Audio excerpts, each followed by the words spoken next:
brother was a hero. He never put his own needs before anyone else's, and that was why he never knew what freedom was like. We were born in the poverty-stricken town of Phillips Creek, where bareback horse racing and betting was where most families found their income. Many of the people who did have jobs had lost them due to the high unemployment rates of the Great Depression. Phillips Creek bareback racing brought tourists from all over the country.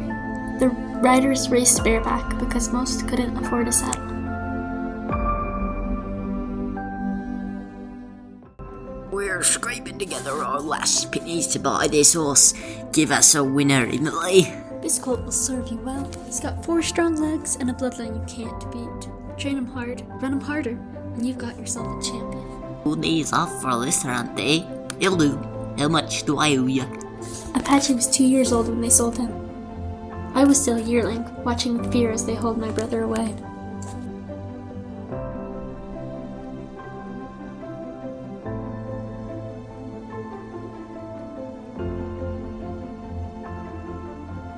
Mr. Johnson trained him for hours every day until he was ready for the races.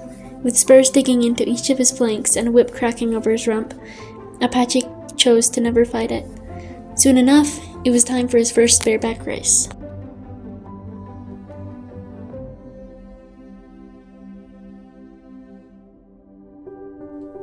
You'd better run, horse, or it's lights out for the both of us. He did run. He ran faster than any horse I'd ever seen.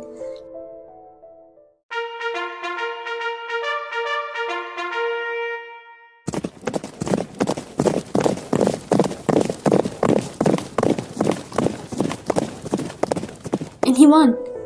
But gold wasn't good enough for Mr. Johnson. The prize money from Apache's wins was feeding his family. He needed more. Mr. Johnson, you have an incredible horse. Golly, he'd make my Derby thoroughbreds look slow. How much are you willing to sell him for? This lazy beast! He ain't worth a dime. Good day, madame. He was never praised for his wins, only punished. But he never let it slow him down. 1 year later, with 15 races, 15 first places, and over $50,000 in prize money, Apache was known all around the country as not only a hometown hero, but a nationally renowned champion. The Johnsons were rich beyond their wildest dreams. Their son, Jonah, had just turned 13 years old and was of age to enter the races. It was time for them to buy another horse. And that horse was me.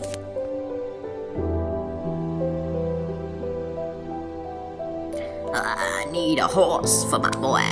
We're looking for another champion. Apache really showed out for you, didn't he? Well, if you're looking for a colt with a big heart like his, I've got Apache's full brother right here for you. Train him hard, son. He's your horse. I'll be entering you into races with me soon.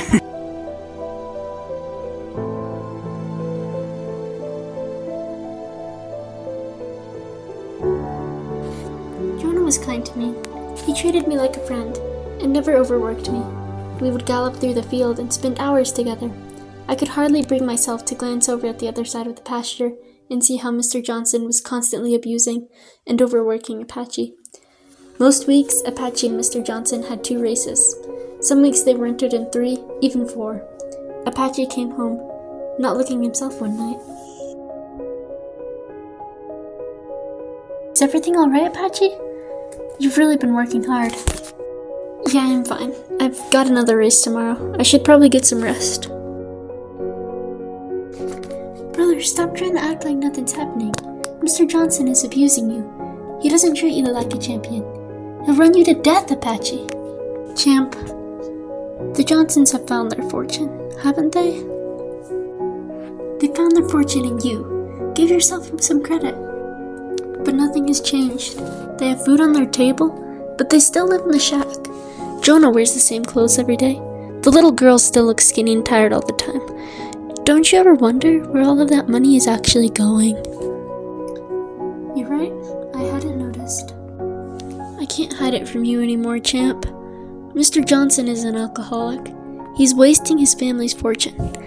And look at my scars. He beats me after every race. He's losing his mind to the drunkenness. I just don't want him to hurt his family. Apache, I'm serious. He will run you to death. The fence isn't that high. You need to escape. You're missing the point, champ. They need me. The second I'm not here to win them money, Mr. Johnson won't be able to escape from his addiction, and whatever is left over is going to alcohol and not to his family. Apache knew that they needed him. I didn't understand why he was letting them run him to death, but I could see how much the family needed him. When Jonah rode me, it felt like I was carrying a bag of feathers. Mr. Johnson was giving his family the bare minimum and feeding his addiction with the rest. That morning, I met up with Apache before he left to his race.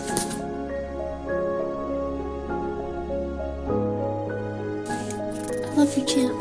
You're the best brother a horse could ever ask for. I didn't know what to say. But Apache knew it was the end. I watched him solemnly follow Mr. Johnson towards the racetrack.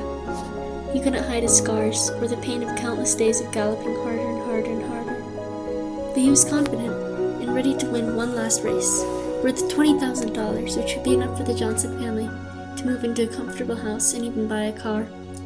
Jonah and I followed them to the racetrack and watched fearfully as Mr. Johnson struck Apache with the whip before they entered the starting gate. Apache glanced back at me with a pained expression. He managed to smile, then turned back towards the track.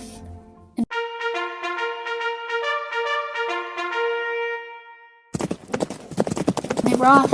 Apache pushed his way to the front of the stampede and lengthened his stride, gaining more and more lead. I watched in awe as he galloped around the corner with nearly 100 yards between he and the second horse. Apache whinnied triumphantly as he crossed the finish line far before any other horse, and the crowd roared with praise. But I sensed that something wasn't right. He had run harder than anyone could have ever imagined, and he had pushed its body beyond its physical limits. He looked back at me once more and collapsed onto the track, breathing his last. In the accident, Mr. Johnson was killed by Apache's weight landing on him.